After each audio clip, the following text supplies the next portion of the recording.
Hello guys, good morning.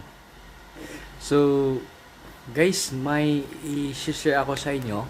This is about Lindsay Coffee, DXN Lindsay Coffee.